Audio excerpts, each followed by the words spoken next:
Hi, I'm Michael, and this is California. And over the weekend, there has been some movement on the sluggish negotiations of the next round of the stimulus package. The White House has upped their previous offer to $1.8 trillion and have come closer to Democrats' $2.2 trillion revised offer. Additionally, the White House claims that the previous stubborn Republican Senate will sign off on the new $1.8 trillion amount, despite being able to previously only barely agree to $500 billion. But even with the higher offer, Democrats have snubbed their nose at the offer at face value because it's too far away from what they had previously offered. So today we are talking about the White House giving more ground on the stimulus negotiations, Democrats smartly refusing to lower their offered amount, and the mixed message we are getting about the Senate's willingness to agree to the new $1.8 trillion White House proposed amount. Now this is your 5-minute daily dose, so let's make this quick. But before we do that, if you like this information, if you find it interesting, if you find it helpful, please don't forget to like and subscribe. That way you can get updates when our newest and most informative videos become available. Over the weekend, the White House attempted to launch one last-ditch effort to salvage the stimulus package negotiation before the election by raising their negotiated package price up to $1.8 trillion. Although this is a marked increase from the $500 billion stimulus package that Republican Senate had previously agreed to, White House economic advisor Larry Kudlow had said on Sunday that the Senate Republicans would go along with the new increased offer. Given the vast differences in the amounts of $500 billion versus $1.8 trillion, Kudlow's assessment of the Senate's agreement may be optimistic at best. Kudlow also said, quote, "If we could get this thing settled on the Democratic side, we'll get it settled on the Republican side," end quote. But the real issue for this negotiation is time. With the election only a few weeks away, there isn't much motivation for either the Senate Republicans or the House Democrats to put their political necks out to try to save a president who is not in the strongest position to get elected to another term. Nancy Pelosi and the House Democrats have thoroughly dismissed the possibility of accepting the $1.8 trillion offer.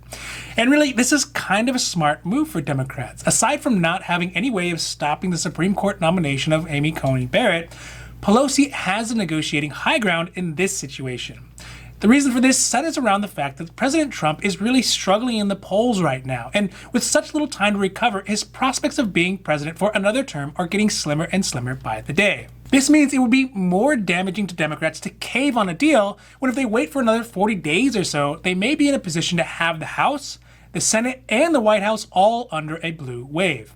And in this situation, they wouldn't really have to negotiate on anything and would be able to get exactly what they want without having to pay any political price. On the inverse side, Republicans and Mitch McConnell also appear to be making the same calculation. Mitch McConnell, always balancing the consequences of his actions, right now is seeing that there is no reason to risk his political position and his clout on a president who may not have any power to keep his promises after the November election.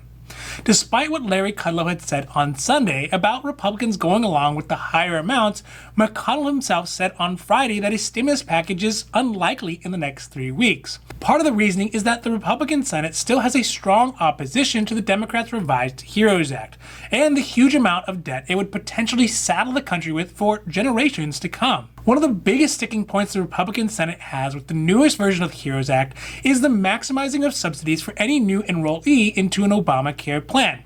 This type of support, while needed, especially now when people are losing their health care through their work coverages, would swell the number of Americans on the Obamacare exchanges and make it really difficult to get rid of in the future. So this week is already looking like it's going to be another interesting one, with the election, the stimulus bill, and the pandemic creating a political environment that is fragile and disjointed all at the same time. It does seem apparent that the White House is desperate and on their heels trying to find a way to get some sort of political win before the election. Unfortunately for the president, the constant taunting and baiting of Congress has finally backfired when he needs them the most to come together to help America. But neither Democrats or Republicans are willing to come out of their political and ideological bunkers to help us, the people out here, or the president who must be counting down the days until the election. Now, this has been your 5-minute daily dose, and I hope that you found it interesting or helpful or at least useful. And if you did, please don't forget to like and subscribe. That way you can get updates when our newest and most informative videos become available. Also, we here at California, we know health insurance. So if you have any questions about your health insurance, leave those down below and we'll be happy to make a new video or a new post as soon as we can. Now, other than that, I'm Michael and this is Carelifornia, wishing you a happy, healthy